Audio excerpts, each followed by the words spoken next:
नमस्कार, आप देख रहे हैं हल्ला बोल। आपके साथ मैं हूं अंजना ओम कश्यप। अनलॉक 1 का आज पहला दिन है। जी हां, 4 फेज के लॉकडाउन के बाद देश में आज अनलॉक 1 का पहला दिन रहा। लेकिन आज के ही दिन के साथ कई बड़े बड़े बदलाव के ऐलान सरकारों ने की है, जिसमें सबसे बड़ा ऐलान दिल्ली सरकार ने किया। अभी तक हरियाणा, यूपी ये अपने बॉर्डर सील किया करते थे, ये कहकर कि दिल्ली के मामले हमारे राज्यों में आ जा रहे हैं। लेकिन इस बार दिल्ली के मुख्यमंत्री अरविंद केजरीवाल ने कहा है कि हरियाणा और यूपी से हमारे बॉर्डर सील हो जाएंगे, यानी हरियाणा और यूपी के लोगों को दिल्ली में आने की इजाजत नहीं होगी। इसकी वजह उन्होंने ये बताई है कि ज्यादातर लोग इलाज के लिए दिल्ली पहुंच रहे हैं, ऐसे में दिल्ली वालों के लिए दिक्कत आएगी। अभी हालांकि फैसला 1 सप्ताह के लिए ही है। आगे मुख्यमंत्री अरविंद केजरीवाल ने दिल्ली वालों से इस पर उनकी राय मांगी है। इससे पहले कि हम चर्चा की शुरुआत करें, आइए आपको ये रिपोर्ट दिखाते हैं। Delhi Noida border, Delhi Ghaziabad border, Delhi Faridabad border, Delhi Gurugram border. Delhi से सटी सारी सीमाओं पर गाड़ियों की लंबी कतारें नजर आ रही हैं। लोग परेशान हैं और हैरान भी। अभी तक यूपी ने अपनी सीमाएं सील कर रखी थी, यानी दिल्ली वालों को यूपी में एंट्री नहीं थी। अब यूपी वाले भी दिल्ली नहीं आ सकेंगे। अभी तक हरियाणा ने भी अपनी सीमाएं बंद कर दी थी, यानी दिल्ली वालों को हरियाणा में एंट्री नहीं थी। अब हरियाणा ने अपनी सीमाएं खोल दी, लेकिन दिल्ली ने अपने बॉर्डर सील कर दिए। फिलहाल 1 हफ्ते के लिए हम दिल्ली के बॉर्डर सील कर रहे हैं। एसेंशियल सर्विसेज जारी रहेंगी। सरकारी ऑफिसर्स जो हैं वो आई कार्ड के बेसिस पे आ जा सकेंगे। इसलिए मैंने तो ये कहा था कि अगर केंद्र खोलेगा तो हम भी खोल देंगे। मैंने बाबुलंद बार बार ये बात कही थी कि अगर केंद्र खोलेगा तो हम भी खोल देंगे। पहले केंद्र ने इजाजत नहीं दी हुई थी, इसलिए हमने बंद किए हुए थे। अनलॉक 1 में मामला दिलचस्प हो चला है। अभी तक दिल्ली ने अपने सारे बॉर्डर खोल रखे थे, लेकिन जब सब कुछ खुलने की बारी है तो दिल्ली के सारे बॉर्डर सील कर दिए गए हैं और लोगों की मुसीबत दोगुनी हो गई है। ऐसे में अब सवाल यह है कि आखिर जब लॉकडाउन हटाया जा रहा है तब ऐसे फैसले की नौबत क्यों आई? मुख्यमंत्री अरविंद केजरीवाल का जवाब सुन लीजिए। दिल्ली के अस्पतालों को केवल दिल्ली के लोगों के लिए, दिल्ली में रहने वाले लोगों के लिए, दिल्ली में जो लोग रह रहे हैं उनके लिए, उनके इलाज के लिए दिल्ली के अस्पतालों को इस्तेमाल किया जाए, उनके लिए रिजर्व किया जाए। आप दिल्ली के लोगों का ही इलाज कहाँ कर रहे हो ये बताओ, और अपनी असफलता छुपाने के लिए एक नया शिगुफा मत लाओ। कोरोना काल में स्वास्थ्य सेवाओं को लेकर केजरीवाल सरकार ने बड़े बड़े दावे किए, तो अब बाहर वालों को इलाज से रोकने की बातों का क्या मतलब? दिल्ली देश की राजधानी है और सिर्फ दिल्ली वालों की नहीं बल्कि पूरे देश की है। दिल्ली में पूरे देश के लोग आते हैं और सबसे बड़ा हॉस्पिटल एम्स भी दिल्ली के अंदर है। तो ये ऐसा नहीं होना चाहिए कि भाई दिल्ली वाला है तो दिल्ली में ही उसका इलाज हो सकता है। दिल्ली के अंदर कोई भी आए वो इलाज उसका होना चाहिए। दिल्ली के बेड हैं, दिल्ली के हॉस्पिटल्स दिल्ली वालों के लिए ही पहले होने चाहिए। बाकी करना सबका चाहिए, लेकिन प्रायोरिटी इनको दिल्ली वालों को देनी चाहिए। इलाज का हकदार तो हर एक आदमी है, हर एक नागरिक है जो हिंदुस्तान में पैदा हुआ। हर एक इंसान जो है इलाज का हकदार है और सबका इलाज होना चाहिए। ये थोड़ी ना कि दिल्ली वालों का होना चाहिए कि जिसके पास आधार कार्ड है उसका होना चाहिए। इलाज का हकदार तो हर एक आदमी, आम आदमी है। सवाल सिर्फ इतना ही नहीं बल्कि सवाल ये भी है कि क्या सिर्फ हरियाणा और यूपी से ही लोग इलाज के लिए दिल्ली पहुंच रहे हैं? संकट के दौर में सियासत की ये सूरत समझ से पूरी तरह बाहर है। आइए चर्चा की शुरुआत करते हैं। गौरव भाटिया जी, राष्ट्रीय प्रवक्ता भारतीय जनता पार्टी के हमारे साथ जुड़ गए हैं। राघव चड्ढा हमारे साथ विधायक और नेता आम आदमी पार्टी के जुड़ गए हैं। कुछ ही देर में हमारे साथ सिद्धार्थ नाथ सिंह भी होंगे जो कि उत्तर प्रदेश में कैबिनेट मंत्री हैं। लेकिन राघव चड्ढा, मैं आपके साथ शुरुआत करना चाहती हूँ। मतलब अब तो देश में विमान भी उड़ान भर रहे हैं, कहीं से कोई भी आ सकता है। ये इलाज के लिए जो आप कह रहे हैं अस्पतालों में बहुत ज्यादा लोग आ रहे हैं इसलिए सीमाओं को सील किया जा रहा है, ये आपको नहीं लगता है हजम करना बहुत मुश्किल है? दिल्ली देश की राजधानी है, सर्वोच्चतम स्वास्थ्य सेवाएं यहां पर उपलब्ध होती हैं। ऐसे में क्या अपने ही देश के अंदर कोई सोचेगा कि ये राज्य किसी और का है, ये राज्य किसी, मतलब बीमार में भी क्या हम फर्क करेंगे? राघव चड्ढा जी। देखिए, जब माननीय प्रधानमंत्री जी द्वारा पूरे देश में लॉकडाउन लगाया गया तो एक ही सरल उसका लक्ष्य राज्यों को सौंपा गया था। वो ये था कि हर राज्य अपने राज्य में ऐसी स्वास्थ्य व्यवस्था 60-65 दिन में जो लॉकडाउन का समय था उसमें बना ले, तैयार कर ले, पर्याप्त मात्रा में critical care, ICU bed, oxygen, तमाम व्यवस्था बना ले, ताकि उस राज्य की स्थिति अगर बद से बदतर भी जाए, केसेस बढ़े भी, तो अपने राज्य के लोगों को वहां के राज्य की स्वास्थ्य व्यवस्था उनको केटर कर पाए, उनको इलाज दे पाए।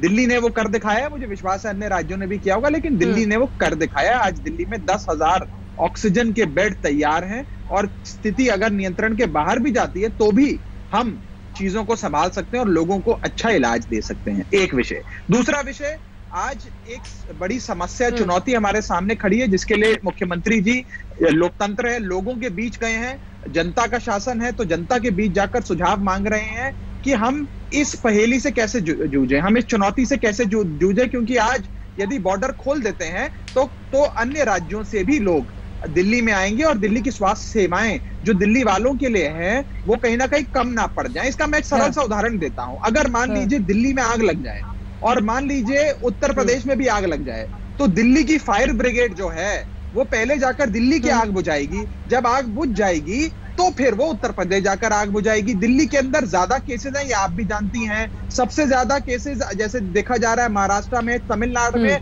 तीसरे नंबर का राज्य दिल्ली बना हुआ है। हर अंतरराष्ट्रीय ट्रैवलर दिल्ली आता, इंदिरा गांधी इंटरनेशनल एयरपोर्ट पर, वो बीमारी भी साथ में आ रही थी आज से पहले तक। उसके बाद आपने देखा जो मरकज हुआ, मरकज का केंद्र भी दिल्ली रहा, तो दिल्ली ने तो डबल मार झेली है। और मैं बता दूं, एक स्पष्ट कर दूं, क्योंकि इससे पहले कोई आरोप लगाए कि दिल्ली वाले का मतलब क्या है। दिल्ली वालों के लिए अगर स्वास्थ्य सेवा है तो दिल्ली वाले मतलब वो लोग जो अन्य राज्यों से आकर दिल्ली में बसे। दिल्ली का कोई मूल राज्य, कोई मूल निवासी तो है नहीं। आप भी बाहर से आए, मैं भी बाहर से आया, उत्तर प्रदेश, बिहार, झारखंड, राजस्थान, महाराष्ट्र, पंजाब से लोग आकर दिल्ली में बसे, आज वो दिल्ली के निवासी हैं। दिल्ली वालों के लिए, यानी कि दिल्ली के निवासियों के लिए माननीय मुख्यमंत्री जी ने ये योजना बनाई, और ये कोई परमानेंट योजना नहीं है। अभी तो वैसे ही उत्तर प्रदेश और हरियाणा ने बॉर्डर बंद करे हुए हैं, दोनों राज्यों ने अपने बॉर्डर खोले ही नहीं है। तो ये जो विवाद हो रहा है, मैं इस विवाद का अर्थ नहीं समझ पा रहा हूं। और अंत में बस इतना कहूंगा, भेदभाव की जो बात है, भेदभाव यदि किसी के साथ हो रहा है तो आर्थिक भेदभाव दिल्ली वालों के साथ केंद्र सरकार कर रही है। राहत कोष के हजारों करोड़ रुपए इस देश के 29 राज्यों को दिए गए, एक राज्य को नहीं दिया गया, उस राज्य का नाम है दिल्ली। एक फूटी कौड़ी केंद्र से, चाहे शेयर एंड सेंट्रल टैक्सेस हो या जीएसटी का हो, दिल्ली सरकार को नहीं मिली, अन्य सरकारों को मिल गए। तो मैं पूछना चाहता हूं कि भेदभाव तो हमारे साथ हो रहा है, हमारा सहयोग करें, हमारा साथ दें। और केजरीवाल जी ने जो स्वास्थ्य राघव जी जवाब लेते हैं, गौरव भाटिया जी इतनी दुरुस्त करी है, क्योंकि दिल्ली में इनकी सरकार है, इसलिए पहला सवाल मैंने इनसे पूछा। ठीक है मिस्टर चड्डा, एक सेकेंड, ठीक है, इसी का जवाब ले रहे हैं। अब जवाब दीजिए गौरव भाटिया जी। 3 सवाल हैं आपसे। एक तो आपके मुख्यमंत्री अगर सीमा सील करे तब उसका अर्थ सही समझ में आता है, और ये अगर कहे कि हम सील करेंगे तो अनर्थ हो जाता है।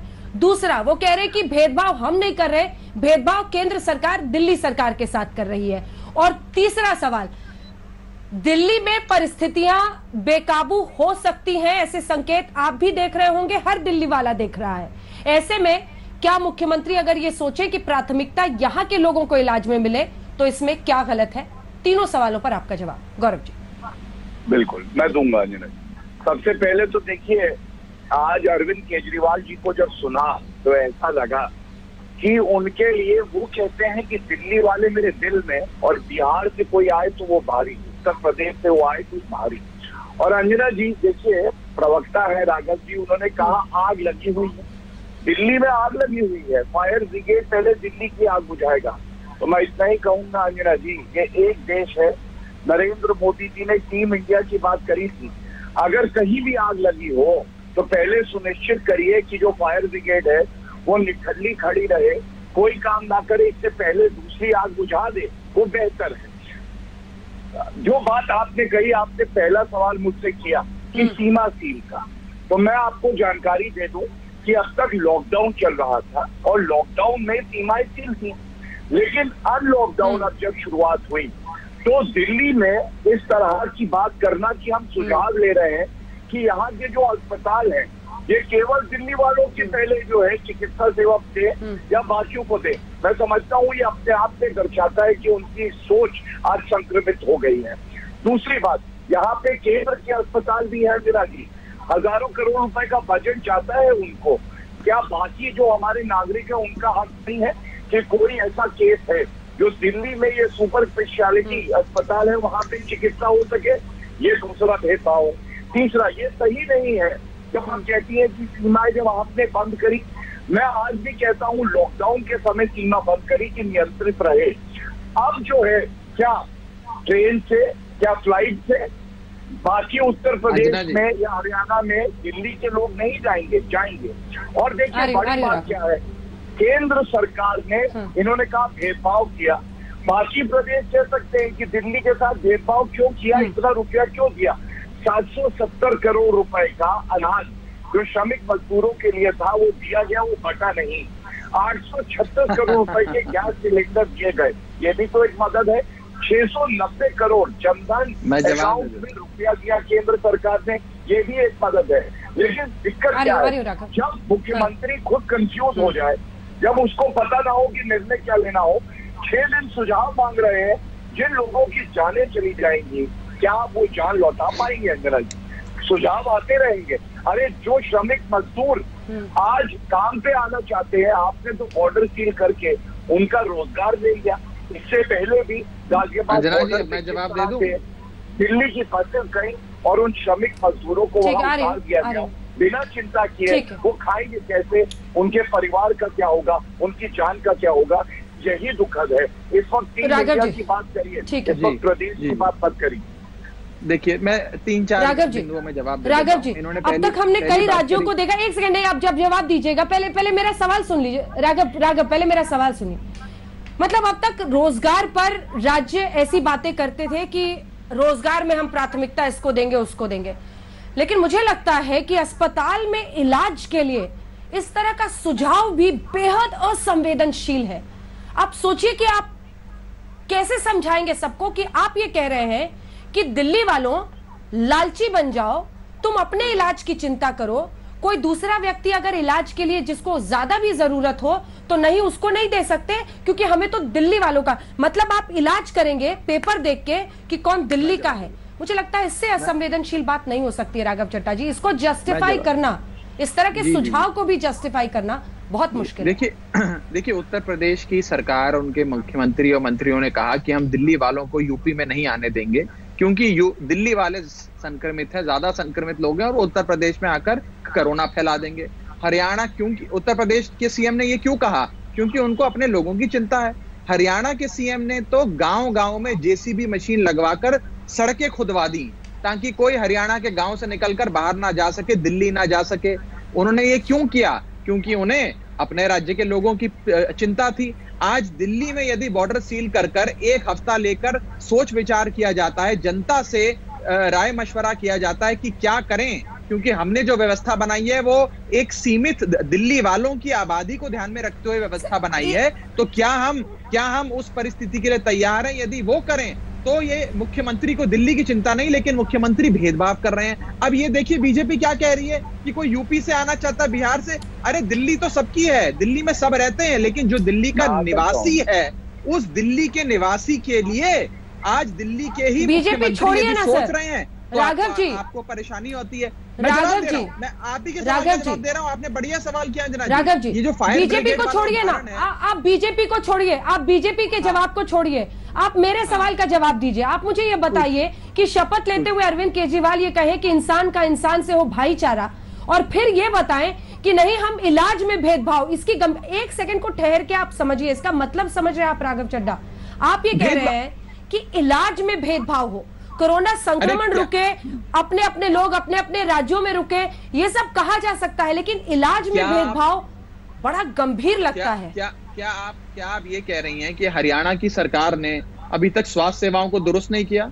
क्या आप ये कह रही हैं कि उत्तर प्रदेश की सरकार ने बीते 65 दिन में वेंटिलेटर और आईसीयू बेड की व्यवस्था नहीं करी, कि उन राज्यों के तमाम लोग केवल दिल्ली ही आएंगे? क्या आप ये करें? मुझे लगता नहीं कि गौरव जी इस बात से सहमत होंगे। वो यही बोलेंगे कि उन्होंने पूरी व्यवस्था बना ली है, और अगर बना ली है तो फिर चिंता किस बात की? और ये जो बारी बारी एक तर्क दिया जा रहा है कि भाई एम्स यहाँ पर है, राम मनोहर लोहिया अस्पताल यहाँ पर है, केंद्र सरकार न जाने कितना करोड़ों रुपए लुटाती है, तो ऐसे तो आप ये भी कहेंगे कल कि केंद्र सरकार दिल्ली में बैठे केंद्र के मंत्री को और केंद्र के अधिकारी को जो पैसा दे रही है वेतन के तौर पर, वो भी दिल्ली सरकार को राहत दे रही है, वो भी हमारे बजट में जोड़ दीजिए। तो इस प्रकार की बेतुकी बातों का कोई अर्थ नहीं है। यदि कोई भेदभाव कर रहा है वो केंद्र सरकार कर रही है। मैं फैक्ट्स के आधार पे आपको बता रहा हूं, 17,500 करोड़ रुपए केंद्र सरकार ने देश के 29 राज्यों को दिया, एक राज्य को नहीं दिया, वो अभागा राज्य है दिल्ली, क्योंकि बीजेपी नफरत करती है दिल्ली से। और यदि आज अरविंद केजरीवाल जी ने व्यवस्था बनाई, अरविंद केजरीवाल जी दिल्ली के मुख्यमंत्री है ना, देश के प्रधानमंत्री बनेंगे आने वाले समय में, लेकिन आज तो दिल्ली के मुख्यमंत्री हैं। दिल्ली के मुख्यमंत्री यदि अपने राज्य के लोगों के हित के बारे में सोचते हुए लोगों से चर्चा कर रहे हैं तो उसमें इन लोगों को मिर्ची लग जाती है। यूपी के मुख्यमंत्री यूपी के बॉर्डर सील कर दें तो योगी जी की वाह होती है। हरियाणा के मुख्यमंत्री जेसीबी खुदवा दें और गांव-गांव की सड़कें खुदवा दें तो उनकी वाह होती है कि अपने राज्य के लोगों की चिंता कर रहे हैं। लेकिन केजरीवाल जी क्यों ऐसा कर रहे हैं, उस पर बीजेपी को मिर्ची लगती है। और मैं बड़ा स्पष्ट शब्दों में पूछना चाहता हूं, क्या आज गौरव जी जवाब दीजिए, दिल्ली में है कि नहीं है? क्या दिल्ली के मामले यूपी और ये मेरा बॉर्डर, ये तेरा बॉर्डर, ये मेरा बॉर्डर सील, इसकी शुरुआत किसने की? गौरव भाटिया जी, इसकी शुरुआत किसने की? ये मेरा बॉर्डर, मेरे राज्य के लोग इधर रहेंगे, दिल्ली वाले नहीं आ सकते हैं, ये शुरुआत तो की ना आपके दोनों ही राज्यों ने, हरियाणा और उत्तर प्रदेश ने। चलिए देखिए अंजना जी, सबसे पहले तो मैं ये कहूंगा, ये कह रहे हैं कि अरविंद केजरीवाल जी जो है प्रधानमंत्री बनेंगे। अगर इस तरह की अमानवीय सोच रही ना तो जिस सीट पे बैठते हैं ना वो सीट बचेगी ना, उसका हत्था बचेगा ना पाया बचेगा। और राष्ट्रीय पार्टी अपने आप को बनाना चाहते हैं, जो देश के लोग आज तक वो सुन रहे हैं, करोड़ों दर्शक हैं, वो कहीं ना कहीं शर्मिंदगी महसूस कर रहे हैं कि इस तरह की सोच किसी मुख्यमंत्री की हो सकती है कि जो कहे कि इलाज कराने दिल्ली मत आओ। और देखिए विरोधाभास क्या है, आपको मैं उत्तर बिल्कुल स्पष्ट देता हूँ अंजना जी। लॉकडाउन के दौरान क्या निर्णय लिए गए, केंद्र का जो गाइडलाइन थी उसके तहत लिए गए। अनलॉकडाउन खुलने की व्यवस्था, जिससे कि रोजगार मिले मजदूरों को, जिससे कि उनका घर चल सके, उस वक्त ऐसा निर्णय लेना, वो भी बिना बात किए दूसरे मुख्यमंत्रियों से, दिखाता है कि एक मानव कैसे बनता है। दूसरी बात, योगी आदित्य, मैं आपकी बात पूरी कर लूं, इनके बीच में मैं नहीं पूरा कर ले वो, आ रही। धन्यवाद। दूसरी बात, देखिए जिम्मेदारी का परिचय किसने दिया? योगी आदित्यनाथ जी ने। आप मानेंगी कि जो श्रमिक मजदूर महाराष्ट्र में थे, गुजरात में थे, 17 लाख श्रमिक मजदूर ट्रेन से और 6 से 7 लाख बसेस से उत्तर प्रदेश लौटे, संक्रमित भी हैं, लेकिन उनको वापस लाया गया। क्या हम भी ऐसे सोचते कि महाराष्ट्र में है तो वहीं रहे, कोई बात नहीं, बीमार है हमारे प्रदेश से पहुंचना पड़े? नहीं, ये सोच नरेंद्र मोदी की और हमारी नहीं है। इस वक्त भारतीय नागरिक है, उसकी जान बचाना हमारी प्राथमिकता है। दूसरी बात, आप बताइए, कह रहे 5,000 करोड़ का बजट जो है, हमें 5,000 करोड़ जवाब दे दूं अंजना जी, जरा मुझे मौका मिले तो। दिसंबर का एक ट्वीट है अरविंद केजरीवाल का, 6 साल उनकी सरकार रही अंजना जी, कहते थे कि रेवेन्यू सरप्लस हो गया हमारा, लेकिन फिर इमाम जो है उनकी तनख्वाह 10,000 से बढ़ा के 18,000 करोड़। मौका मुझे देंगे तो उसके अलावा आप बताइए विज्ञापन में कितना रुपए, मैं जनता का, अरे वो विज्ञापन में चले गए, वहां से भटक रहे हैं, कोई बात नहीं, मैं ले आता हूं मुद्दे पे उनको, मुद्दे पे ले आता हूं। राघव जी, ये बीजेपी का आरोप है कि आप कह रहे हैं सरकार दिवालिया हो रही है, टैक्स वसूली में पैसे घटे हैं, इनका कहना है विज्ञापन पे आप इतना खर्च कर देते हैं। राघव जी, मैं जवाब देता हूं। देखिए, पहले तो गौरव जी ने एक बात कही कि बॉर्डर बंद करने से पहले चर्चा कर लेते पड़ोसी राज्यों के मुख्यमंत्रियों से। हाँ, जैसे उत्तर प्रदेश के मुख्यमंत्री ने हर राज्य से चर्चा करी बॉर्डर बंद करने से पहले, जैसे एमएल खट्टर ने हर राज्य से बात करी माननीय मुख्यमंत्री को, तो दिन में 4-4 बार फोन किया दिल्ली के मुख्यमंत्री। देखिए, बीच में नहीं बोलिए, मैं आपके बीच में नहीं बोला, इनको शांत करा दीजिए अंजना जी, इनको शांत करा दे, मैं इनके बीच में नहीं बोला, मैं रुक जाता हूँ, कोई बात बारी बारी मैं रुक जाता हूँ, गौरव जी मैं रुक जाता हूँ, ठीक है, मैं रुक जाता हूँ। गौरव जी, राघव जी पूरा कर ले फिर जवाब दीजिएगा, मैं लूंगी सर आपसे बारी-बारी। राघव जी, सभ्यता से बहस करते हैं जी, मैं बता देता हूँ। देखिए, ऐसा है, जैसे उत्तर प्रदेश के मुख्यमंत्री ने तो न जाने दिन में 8-8 बार दिल्ली के मुख्यमंत्री को फोन किए बॉर्डर बंद करने से पहले।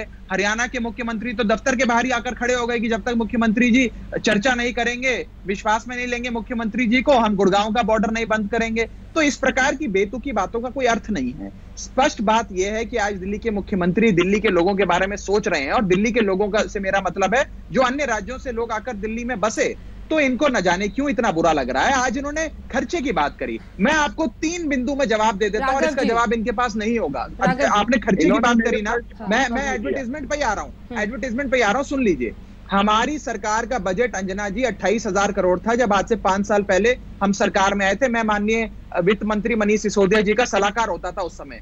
5 साल के अंदर हम सब ने मिलकर, आम आदमी पार्टी की सरकार ने अरविंद केजरीवाल जी की लीडरशिप में उस बजट को 28,000 करोड़ से 54,000 करोड़ कर दिया, 2 गुना ज्यादा कर दिया। इतना बढ़िया काम करके दिखाया। लेकिन आज सरकार की आमदनी समाप्त हो गई है। सालाना महीने के 5,000 करोड़ रुपए हमें खर्च करने के लिए चाहिए होते हैं, 3,500 करोड़ रुपए केवल वेतन देना होता है, लेकिन 500 करोड़ रुपए भी नहीं आ रहे सरकार के पास। आज सरकार को डॉक्टर के पैसे, नर्स की सैलरी, पैरामेडिक्स की सैलरी, वेंटिलेटर खरीदने के पैसे, ये सारी व्यवस्था करनी पड़ती है। इसी के लिए केंद्र सरकार की तरफ देख रहे हैं। और केंद्र सरकार ने क्या करा, जीएसटी का पैसा जो सरकारों का संवैधानिक अधिकार है, दिसंबर से लेकर आज तक का जीएसटी का एक पैसा नहीं दिया। अगर गौरव जी मेरी बात का खंडन कर दें, शेयर इन सेंट्रल टैक्सेस जो दिल्ली वाले इनकम टैक्स देते हैं, उसकी एक फूटी कौड़ी 2 लाख करोड़ में से दिल्ली वालों को नहीं दी। 17,500 करोड़ का राहत पैकेज दिया, लेकिन दिल्ली को एक पैसा नहीं दिया। तो जब दिल्ली के साथ भेदभाव होगा, हम अपनी आवाज भी ऊंची ना करें,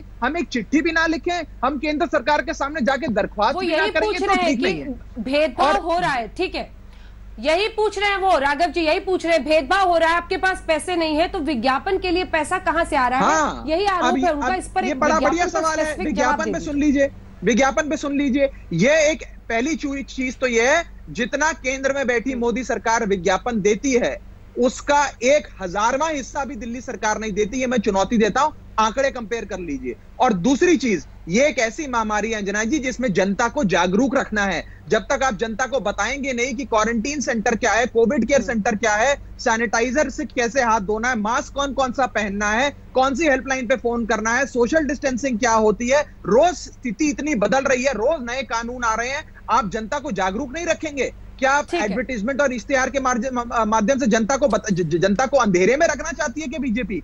तो ये मुझे लगता है एकदम झूठी बेबुनियाद बातें हैं। आप कह रहे हैं कि जागरूकता फैलाने वाले विज्ञापन है, ठीक है। और एक मेरा मैं लौट रही हूँ आपके पास। उत्तर प्रदेश की सरकार, हमारे साथ और जुड़ रहे हैं, हमारे साथ सिद्धार्थ नाथ सिंह साहब। पूछ लीजिए सवाल। यूपी की सरकार, उत्तर प्रदेश की सरकार विज्ञापन देती है, उत्तर प्रदेश में छपता है, अच्छी बात है, जागरूकता करें, लेकिन वो दिल्ली में भी छपता है। दिल्ली में क्यों विज्ञापन दे रही है? आज आप दिल्ली में चक्कर लगाइए, योगी जी के जगह जगह होर्डिंग लगे हुए हैं, तो वो फिजूल खर्ची है। अपने राज्य की जनता को यदि आप जागरूक करें, वो फिजूल खर्ची नहीं है। और मैं बीजेपी को चुनौती देता हूं, मैंने जैसा कहा, 1,000वां यदि मोदी जी के एडवर्टाइजमेंट बजट का दिल्ली में हम लोग खर्च कर रहे हैं। राघव जी आ रही हूँ। सिद्धार्थ नाथ सिंह साहब हमारे साथ कैबिनेट मंत्री यूपी सरकार के जुड़ रहे हैं, और अनिल विज जी हमारे साथ मंत्री हरियाणा सरकार के जुड़ रहे हैं। क्योंकि ये दोनों राज्य प्रभावित होंगे इस सीलिंग से, अगर दिल्ली की सीमाएं ये सील हो रही हैं तो, इसीलिए हमने दोनों ही राज्यों के मंत्रियों को आमंत्रित किया है हल्ला बोल में। सबसे पहले सिद्धार्थ नाथ सिंह जी, आपके साथ शुरुआत करते हुए, ये कहना है आम आदमी पार्टी का, दिल्ली के मुख्यमंत्री अरविंद केजरीवाल का, कि आपने भी तो सीमाएं सील की थी, कहा कि कोरोना मरीज दिल्ली से हमारे राज्य में आ जा रहे हैं, हमारा आंकड़ा बढ़ रहा है, हम सीमाएं सील कर लेंगे। तो आज जब वो दिल्ली वालों की चिंता करने के लिए सीमाएं सील कर रहे हैं, तो इसमें क्या दिक्कत है? क्या दिक्कत है सिद्धार्थ नाथ सिंह जी? देखिए, ये कोई वो तो गेम तो है नहीं कि सील कर दो, अनसील कर दो। उसका कारण था, दिल्ली वाले भी ये कारण बता देंगे तो हमें कोई आपत्ति नहीं है। कारण ये था कि आज भी हम लोगों के यहाँ नोएडा के अंदर, विशेष रूप से जहां आप भी बैठी हैं अंजना जी, नोएडा और ग्रेटर नोएडा के जो ट्रैक रिकॉर्ड है, जितने भी कोविड-19 पॉजिटिव आए हैं, 43% वो दिल्ली से कनेक्शंस हैं। इसलिए हमें सील करना पड़ा, हमने उस तरफ किया। अब ये रिवर्स में दिल्ली वाले बता दें हमें कि ये कारण था जिसके कारण उनको करना पड़ रहा था, तो मैं मान सकता हूं, मगर कारण होना चाहिए, एक लॉजिकल कोई चीजें निर्णय पे लाने के पहले या उसका निर्णय लेने के पहले सबको सोचना चाहिए। इसीलिए वो कंटेनमेंट रेड जोन्स बनाए गए, क्योंकि कहां से प्रभावित हो रहा है। कारण ये था, हमें कोई शौक थोड़ी है, हमें तो बड़ी दिक्कत हो रही है। मैं तो मंत्री हूँ एमएसएमई का, मैं इंडस्ट्रीज का देखता हूँ, मुझे तो बड़ी कठिनाई हुई है क्योंकि काफी लोग वहां से आना भी चाहते थे मगर मैं उनको कुछ परमिशंस नहीं दे पा रहा था, विशेष रूप से क्योंकि ये कारण था कि हम लोगों को रोकना पड़ा था। दिल्ली से बहुत बड़ा फ्लो, और मैंने आपको आंकड़े दिए 43% का, वो दिल्ली से ही हम लोग को प्रभावित कर रहा था। सिद्धार्थ जी, अनिल जी के पास जाने से पहले एक और सवाल है आपसे। उनका ये कहना है कि अस्पतालों में यहाँ पर हमने दिल्ली वालों के लिए तैयारी की हुई है। कोरोना का संक्रमण सबसे ज्यादा अगर देश में इस वक्त है तो महाराष्ट्र और तमिलनाडु के बाद तीसरे नंबर पर दिल्ली राज्य हो गया है। उनका कहना है कि अस्पतालों में अगर हम बेड्स प्राथमिकता से दिल्ली वालों के लिए नहीं रखेंगे, आसपास के राज्यों से इलाज के लिए सभी दिल्ली पहुंच रहे हैं, इसलिए हमें ऐसा फैसला लेना पड़ रहा है। ये उनकी दलील है इसके पीछे। सिद्धार्थ जी, देखिए ये उचित नहीं है, ये इस तरह का कोई निर्णय राज्य सरकारें लेंगी तो ये सही नहीं है। देश सबका है, दिल्ली भी सबकी है, उसी प्रकार से मुंबई भी है, लखनऊ भी है, सभी का है। तो इस प्रकार का निर्णय सही नहीं है, मेरा ये मानना है। मगर दिल्ली के सरकार को व्यवस्था और अच्छी करनी चाहिए थी, ये उस पर इन लोगों को प्राथमिकता देनी चाहिए थी। दिल्ली के अंदर जिस प्रकार से क्योंकि ये मैं आज भी मानता हूं कि ये दिल्ली में कोविड है, लखनऊ यूपी नहीं है, हरियाणा है, इस तरह हम बांट के चलेंगे तो लड़ाई हमारी वीक हो जाएगी, तो ये सही नहीं है। मगर हर राज्य को अपना अच्छी तरह से काम करना चाहिए, सब कर रहे हैं। हो सकता है कहीं कमियां हैं, उस कमियों को दूर करें। दिल्ली को कमियां अपनी ढूंढनी चाहिए, उस पर सुधार करना चाहिए, चाहे वो बेड्स एक्स्ट्रा क्रिएट करने हैं। आज उत्तर प्रदेश स्वास्थ्य की दृष्टि से सब लोग बोलते थे बड़ा कमजोर है, मगर अंजना जी आज हमने 1 लाख अपने यहाँ क्वारंटाइन बेड्स तैयार कर रखे हैं। क्यों तैयार कर रखे हैं? इसलिए कर रखे, कभी ये महामारी बढ़ गई तो हम कहाँ जाएंगे, तो हमने इसकी व्यवस्था करी है। तो हर जगह सबको ये करना चाहिए था, चाहे वो दिल्ली हो, महाराष्ट्र हो, सबको अपना करना चाहिए था। तो मेरा ये मानना है सबको जो कमियां हैं उस पर ध्यान दें और लड़ाई कम करें। अनिल विज साहब, आपके पास आते हुए यही शिकायत उनकी हरियाणा सरकार से भी है। उनका कहना है कि हरियाणा सरकार में मामले ज्यादा होने लगे तो उन्होंने बॉर्डर सील कर दिया और कहा कि नहीं, दिल्ली से आ रहा है इसलिए दिल्ली वालों को नहीं आने देंगे। अब दिल्ली वालों की चिंता दिल्ली के मुख्यमंत्री कर रहे हैं, तो इसमें क्या गलत है? हमने जो बॉर्डर सील किए वो MHA की गाइडलाइन के अनुसार थी। MHA ने जब इंटर स्टेट मूवमेंट को बंद किया, हमने सब किए, और जब हमने बंद किए तब ये हमें उपदेश देते थे, पर उपदेश कुशल बहुत ही रहे कि दूसरों को उपदेश देना। अब MHA ने कहा खोल दो तो हमने खोल दिए, परंतु जब MHA ने बंद करने के लिए कहा तो ये रोजाना खोलने के लिए ज्ञान बांटते थे, रोज कहते थे कि ये सारा देश ठीक है, इस प्रकार से किसी को बंद करने का अधिकार नहीं है। लेकिन आम आदमी के आने जाने के लिए MHA ने कभी भी इजाजत नहीं दी। MHA ने केवल कुछ कैटेगरीज को इजाजत दी थी और उन कैटेगरीज को हम अलाउ भी कर रहे थे। लेकिन अब इन्होंने जब केंद्र ने कहा, क्योंकि इन्होंने तो उल्टा चलना है, इनको सीधा चलना आता नहीं है। इन्होंने जब केंद्र ने कहा बंद कर दो तो इन्होंने, अब केंद्र ने कहा है कि खोल दो सारी, उन्होंने कहा इंटर स्टेट इंट्रा स्टेट सारी मूवमेंट खोल दो, तो अब इन्होंने बंद कर दिए। इनका एक ही मकसद है, इन्होंने कुछ नहीं लेना दिल्ली की जनता के साथ। इनका एक ही मकसद है कि केंद्र सरकार के उल्टे चलना है, केंद्र सरकार के अगेंस्ट चलना। लेकिन इनका ये कहना है सिद्धार्थ जी कि ये भेदभाव हो रहा है, केंद्र सरकार बाकी राज्यों को पैसे दे रही है, दिल्ली के साथ भेदभाव कर रही है, दिल्ली के पास इस वक्त पैसा नहीं है, बहुत दिक्कतों का सामना कर रहे हैं, इसलिए कठिन वक्त पे ऐसा कठिन फैसला लेना पड़ रहा है। और केसेस तो अब बढ़ रहे हैं ना, पीक कर रहे हैं, 1000-1500 दिल्ली में रोज बढ़ रहे हैं केसेस। सिद्धार्थ जी, पहले तो अंजना जी, अब तो मैं सरकार, इसलिए मैं जब बहुत अच्छा नहीं लगता कि मैं किसी सरकार या मुख्यमंत्री की खुली आलोचना करूं। मैं प्रवक्ता भी रह चुका हूं, आप भी जानती हैं। मैं प्रवक्ता के जब रूप में था केंद्र में, तो मैंने बहुत देखा है कि अरविंद केजरीवाल जी क्या बोलते हैं और क्या निकल जाते हैं। और मैंने एक दफे इस्तेमाल भी किया था स्पिट एंड रन, तो वो आज भी आदत छूटी नहीं है, उसमें समय लगता है छोड़ने में, तो आज भी वही चल रहा है और उनके प्रवक्ता या उनके मंत्री आज ही उस दिशा में चल रहे हैं। तो मैं इतना ही कहूंगा, कहीं ऑडिट करवा लेंगे तो सच्चाई सामने आ जाएगी। इस प्रकार की कोई नीति केंद्र की तरफ से की नहीं गई है, सभी को बराबर जितना कोटा बनता है उन लोग को दिया गया है। आप वितरण ठीक से कर लेते, पीडीएस सिस्टम सही संभाल लेते तो बहुत कठिनाइयां दूर हो जाती।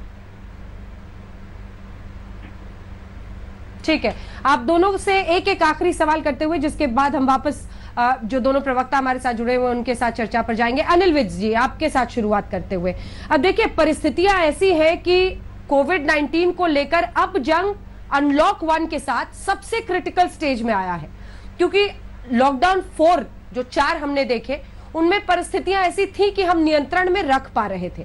अब ऐसे में जबरदस्त उछाल मामलों में आएगा, हर राज्य में आएगा जो परिस्थितियां बन रही हैं।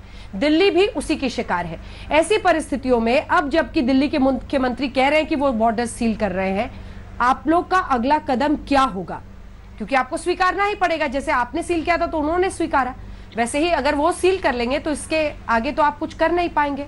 क्या कहेंगे आप? और वो कह रहे हैं कि वो दिल्ली की जनता से सलाह मशवरा कर रहे हैं कि इलाज बाहर वालों का होने दिया जाए या नहीं दिया जाए। इलाज पर भी उन्होंने दिल्ली वालों से मशवरा किया। ये बिल्कुल गलत बात है। इस बात की किसी हालत में इजाजत नहीं दी जा सकती।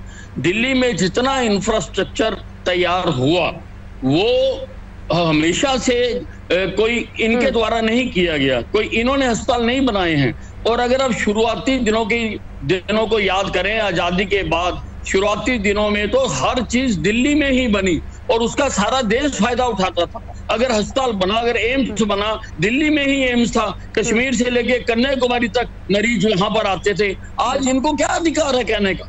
आज ये कैसे कह सकते हैं कि बाहर का आदमी आके यहाँ इलाज नहीं करवा सकता? दिल्ली के जितने अस्पताल हैं उन पर सारे हिंदुस्तान का अधिकार है, सारे हिंदुस्तान के लिए वो बने हैं। आज ये इस प्रकार की बात करके ये आम हिंदुस्तान से दिल्ली को अलग करके देखना चाहते हैं, जबकि एक तरफ ये कहते हैं कि दिल्ली हिंदुस्तान का दिल है, एक तरफ ये कहते हैं कि दिल्ली राष्ट्रीय कैपिटल है। तो अगर दिल्ली राष्ट्रीय कैपिटल है तो दिल्ली के इंफ्रास्ट्रक्चर पर, दिल्ली के अस्पतालों पर सारे देश का अधिकार है, उसको किसी को रोकने का अधिकार नहीं है। और मरीज तो कहीं का हो, उसको कोई किसी को भी नहीं रोकना चाहिए।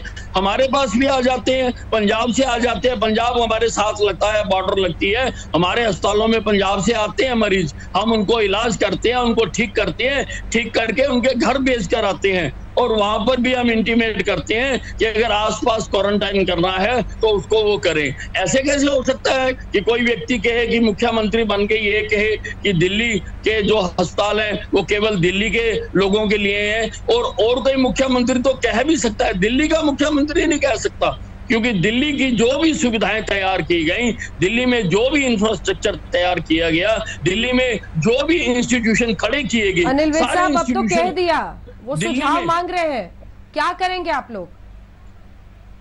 उन्होंने तो कह दिया सर। नहीं, सुझाव मांग रहे हैं, सुझाव मांग रहे हैं, लोगों से सलाह मशवरा कर रहे हैं, अब क्या करेंगे? हम इनकी सोच के भी खिलाफ हैं। हम जो ये सोच रहे हैं, जो ये कर रहे हैं, हम उसके भी खिलाफ हैं। इस प्रकार की बातें समाज में लाने नहीं चाहिए, इस प्रकार की किसी भी सरकार को। हालांकि मैं मानता हूं कि ये राजनीति करने का समय नहीं है, ये एक युद्ध चल रहा है, उसके खिलाफ लड़ाई लड़ने का समय है। हमें सबको मिलकर लड़ाई लड़नी चाहिए। एक अदृश्य सूक्ष्म दुश्मन के साथ ने मानव जाति के ऊपर हमला किया है। उसने किसी एक प्रदेश या दूसरे प्रदेश, एक देश या दूसरे देश पर नहीं किया है, उसने संसार पर हमला किया है। हमें सबको मिलजुल कर ही इस दुश्मन से लड़ना है और जीतना है। लेकिन इस प्रकार की बातें करना कि केवल दिल्ली के लोगों के लिए ही दिल्ली के अस्पताल बने हैं, इसको मैं मानने के लिए बिल्कुल भी तैयार नहीं हूं। ठीक है सिद्धार्थ जी, छोटा सा जवाब। निंदा तो आप कर सकते हैं, कर रहे हैं, लेकिन इससे ज्यादा तो आप नहीं कर सकते, क्योंकि दिल्ली जो अभी तमाम गाइडलाइंस हैं या जो नेशनल डिजास्टर मैनेजमेंट एक्ट है और देश का संविधान है, उसके तहत अगर वो दिल्ली के हित में ये फैसला लें तो क्या कदम उठा सकते हैं? जरूरी नहीं है। दिल्ली का जो स्टेटस है वो फुल राजधानी का तो एक राज्य का तो नहीं है, उसमें और भी प्रावधान होंगे। मैं नहीं प्रावधान का, मेरा ये मानना है उसमें कुछ प्रावधान जरूर होंगे, मगर जैसे अनिल विज जी भी कह रहे थे और मैंने भी कहा था, आप किसी को भी रोक नहीं सकते इलाज के लिए। जैसे एम्स है, सफदरजंग हॉस्पिटल है, अनेक हॉस्पिटल्स हैं वहाँ पे, वो सबके लिए अवेलेबल है। यहाँ पे एयरपोर्ट है, दिल्ली के अंदर है, हमारे रेलवे स्टेशन वहाँ पे हैं, बहुत ऐसी फैसिलिटीज है जो कॉमन है सबके लिए है, तो उसको रोकना गलत होएगा। और अब उस पर क्या निर्णय होता है फाइनल मैं नहीं कह सकता, मगर हमारे साथ भी 5-6 राज्यों के हैं। मध्य प्रदेश का राज्य जुड़ता है, झारखंड जुड़ता है, बिहार जुड़ता है, नेपाल तक ही जुड़ता है। हम इनको सील कर दें और बोले कि नहीं आप हमारे यहाँ नहीं आके इलाज नहीं कर सकते, ये तो गलत होएगा।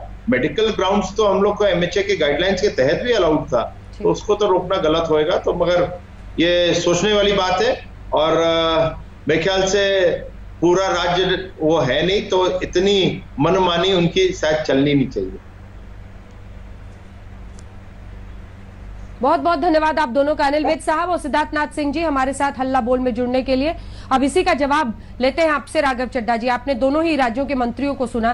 देखिए सर, तमाम चीजों पर चर्चा हो सकती है कि कुछ दिनों के लिए बॉर्डर सील, उनका ये कहना है कि जब तक लॉकडाउन 4 चलता रहा, लॉकडाउन चलता रहा, आपने सील करने की बात नहीं की। अब जब अनलॉक 1 शुरू हुआ है तब आप सील कर रहे हैं। आप केंद्र सरकार से टकराव की स्थिति में आने के लिए ये सब कुछ कर रहे हैं। आपका जवाब दोनों की ही बातों पर आप जी। तीन प्रतिनिधि भारतीय जनता पार्टी के बैठ के अपनी अलग अलग बातें कर रहे हैं। मुझे तीनों की बात का जवाब चाहिए। मुझे पूरा विश्वास है आप मुझे उचित समय देंगी। पहली चीज तो ये बेहद हास्यास्पद है और दोहरे मापदंड इन दोनों प्रवक्ताओं के, मंत्रियों के सामने आ जाते हैं जब ये बड़ा ज्ञान आपके चैनल पर दे रहे हैं और ये कह रहे हैं कि दिल्ली ने ये ठीक काम नहीं किया। मैं आपको बताना चाहूंगा और दिखाना चाहूंगा कि कल शाम को अनिल विज जी बड़ी बातें कर रहे हैं और साथ में सिद्धार्थ नाथ सिंह जी बड़ी बातें कर रहे हैं। सिद्धार्थ नाथ सिंह जी की अपनी उत्तर प्रदेश की सरकार के डीएम ने कल रात को 10:30 बजे ऑर्डर जारी कर गाजियाबाद का बॉर्डर सील कर दिया। 31 मई 2020 रात का ऑर्डर डीएम का खुद गाजियाबाद के, जिसने पूरा बॉर्डर सील कर दिया। अब इस पे क्या कहना है इन लोगों को? नोएडा का बॉर्डर सील कर दिया, इस पर क्या कहना है उत्तर प्रदेश की सरकार को? गुड़गांव का बॉर्डर आज भी हरियाणा सरकार ने नहीं खोला, आज भी बंद है, उस पर क्या कहना है हरियाणा के मंत्री को? आपके चैनल पर आकर ये सीधी राजनीति करते हैं। और मैं इनसे पूछना चाहूंगा, यदि आपके दिल में इतना दर्द है तो आपकी सरकारों ने अभी उत्तर प्रदेश और हरियाणा का जो दिल्ली से बॉर्डर लग रहा है उसको क्यों नहीं खोला? केवल बयान देने आपने झूठी बातें करनी है। उसके बाद अभी क्या कहते हैं सिद्धार्थ नाथ सिंह जी, मैंने सारी चीजें लिख ली हैं। कहते हैं कि 43% यूपी के जो केसेस हुए हैं उनका कनेक्शन दिल्ली से है और हमने 1 लाख बेड की व्यवस्था कर ली है। अरे जब दिल्ली वाले आपको इतना संक्रमित कर रहे हैं, आपको इतनी नफरत है, आपको हमसे इतनी नफरत है, 43% लोगों को हमने संक्रमित कर दिया और 1 लाख बेड की आपने व्यवस्था कर ली, तो आपके पेट में क्यों दर्द हो रहा है? तो आपको खुश होना चाहिए कि बॉर्डर सील हो गया। साथ ही साथ अनिल विज जी जो बात कर रहे हैं मैं उनका भी जवाब दे दूं। वो क्या कह रहे हैं? वो कह रहे हैं हरियाणा के मुख्यमंत्री यदि सड़कें खुदवा कर हरियाणा के लोगों को गांव से बाहर ना निकलने दें तो वो हरियाणा के लोगों के हित की बात कर रहे हैं। उत्तर प्रदेश के मुख्यमंत्री ने पूरे लॉकडाउन में एक व्यक्ति को बॉर्डर के पार नहीं जाने दिया, ये कहकर कि दिल्ली में संक्रमित हो जाओगे तो वो हित की बात कर रहे हैं। लेकिन अरविंद केजरीवाल जी यदि दिल्ली वालों का हित सोचते हुए अस्पताल में उनके लिए व्यवस्था बनाते हैं तो ये लोग कहते हैं कि अरविंद केजरीवाल जी देशद्रोही हैं, इनको शर्म आनी चाहिए ऐसी बात करते हुए। आज अरविंद केजरीवाल जी का धर्म दिल्ली वालों की रक्षा है, जवाब दीजिए गौरव, दिल्ली वालों की रक्षा कर रहे हैं। और एक चीज सुन लीजिए अंजना जी, इससे पहले आप गौरव जी के पास जाएं, मैं फिर वही उदाहरण दोहराऊंगा। यदि दिल्ली में आग लगे, ठीक है वो पूरा कर ले गौरव जी। देखिए आपके 2 मंत्रियों ने अभी बोला है, राघव जी को पूरा कर लेने दीजिए, मैं आपको पूरा टाइम दूंगी। गौरव जी पूरा टाइम दूंगी, राघव जी पूरा कर लीजिए। थोड़ा समय और दिया जाए, मैं अपनी बात रख लूं। मैं बड़ा स्पष्ट ही पूछना चाहता हूं, यदि दिल्ली में आग लगी और भीषण आग लगी हुई है इस बीमारी की, उत्तर प्रदेश में आग लगी है लेकिन उत्तर प्रदेश में इतनी भीषण आग नहीं है,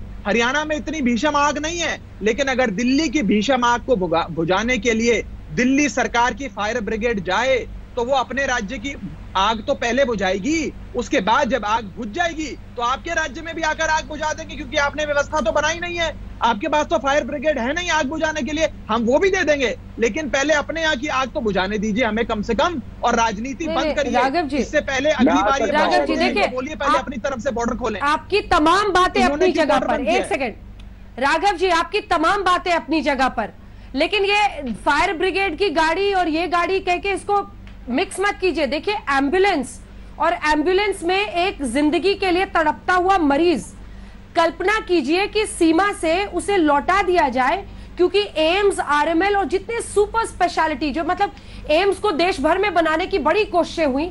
आप देश के अलग अलग हिस्सों में जाइए, हम लोग तो रिपोर्टर्स हैं, अलग अलग जगहों पर जाते हैं, देखते हैं, किसी भी एम्स का वो स्टैंडर्ड नहीं है जो राजधानी में है। एक सेकेंड सर, एक सेकेंड, आप कल्पना कीजिए कि आप सीमा पर खड़े हैं और आपकी नजर के सामने किसी एम्बुलेंस में आते हुए व्यक्ति को बोला जाए कि नहीं, यहाँ पर तुमको यहाँ से लौटना पड़ेगा, तुम एम्स और आरएमएल में तुम्हारा इलाज नहीं हो सकता है। अनिल विज जी ने भी बोला, ये कल्पना कर अनिल विज जी ने भी पूछा, ये किस तरह का स्टैंड है? मैं दे रहा हूँ, मैं उसी ये हर किसी का सवाल है, ये हर किसी का सवाल है।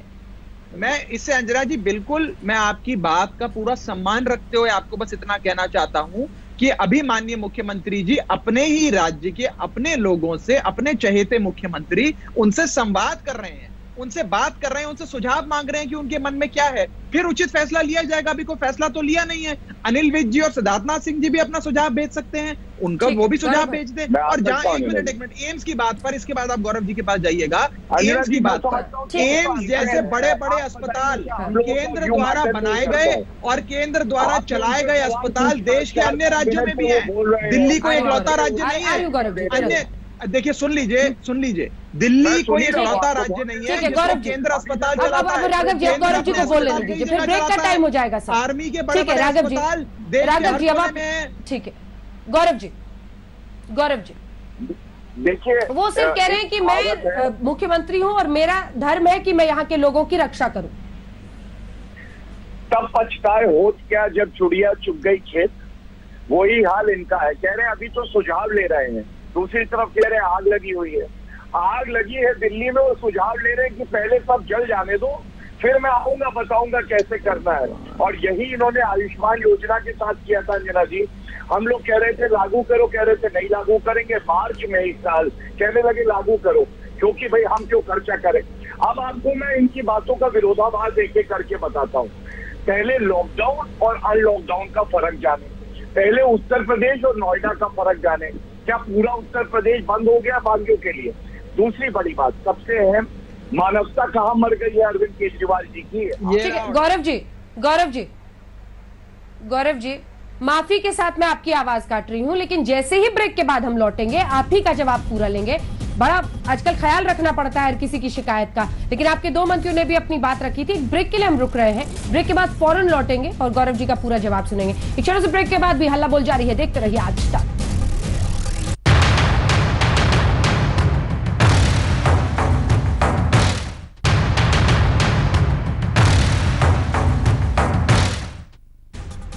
तो चलिए एक बार फिर से चर्चा की शुरुआत करते हैं। गौरव जी, आपकी बात बीच में काटनी पड़ी थी, आप अपनी बात पूरी कर सकते हैं। अंजना जी, देखिए, सबसे महत्वपूर्ण ये है जो अमानवीय व्यवहार किया जा रहा है, ये पूरा देश देख रहा है। और किसी नागरिक को ये कह देना कि तुम दिल्ली नहीं आओगे इलाज कराने, इससे ज्यादा दुखद कुछ नहीं हो सकता। और ये हम नहीं कह रहे, दिल्ली हाईकोर्ट ने भी इस बात की निंदा करी। लाशें जो है वो जमीन पे पड़ी हुई थी और दिल्ली हाईकोर्ट ने कहा हमें यकीन नहीं होता है कि ये इन्होंने व्यवस्था बना रखी है। अंजना जी, दूसरी बात, इन्होंने कहा यूपी और दिल्ली, हाँ, तुलना नहीं हो सकती है क्योंकि करीब 13-14 गुना आबादी है उत्तर प्रदेश की अंजना जी। उसके बावजूद जो मामले हैं वो आधे से भी कम है। जहाँ 20,000 मामले हैं दिल्ली में, वहाँ उत्तर प्रदेश में 8,075 मामले हैं। तो हाँ, योगी जी ने मजबूत निर्णायक भूमिका निभाई और वहीं अरविंद केजरीवाल केवल तुष्टीकरण की राजनीति करते रहे। और जागरूकता की बात करी इन्होंने, विज्ञापन की, तो मैं एक बात और कह दूं, विज्ञापन से आपने जागरूकता करी, चलिए माना, लेकिन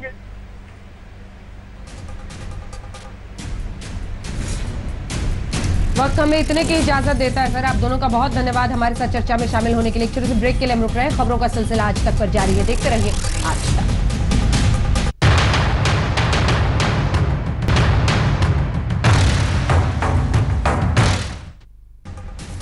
ये ये केजरीवाल का नया लॉक तंत्र है। आप देख रहे थे हल्ला बोल में आज चर्चा, क्योंकि अब तक हरियाणा और यूपी अपनी सीमाओं को सील करते थे दिल्ली से, लेकिन इस बार दिल्ली के मुख्यमंत्री ने यह फैसला लिया है कि वो दिल्ली की सीमाओं को सील कर लेंगे और साथ ही दिल्ली वालों से सलाह मशवरा मांग रहे हैं कि क्या दिल्ली के अस्पतालों में इलाज दिल्ली वालों को सिर्फ मिलना चाहिए। इसी पर आप देख रहे थे हल्ला बोल में चर्चा। देखते रहिए आज तक। नमस्कार, मैं हूं अंजना ओम कश्यप। हमें उम्मीद है ये वीडियो आपको पसंद आया होगा। लेटेस्ट खबरों के लिए यूं ही देखते रहिए आज तक, और इस वीडियो के पसंद आने पर लाइक, शेयर एंड सब्सक्राइब करना ना भूलें।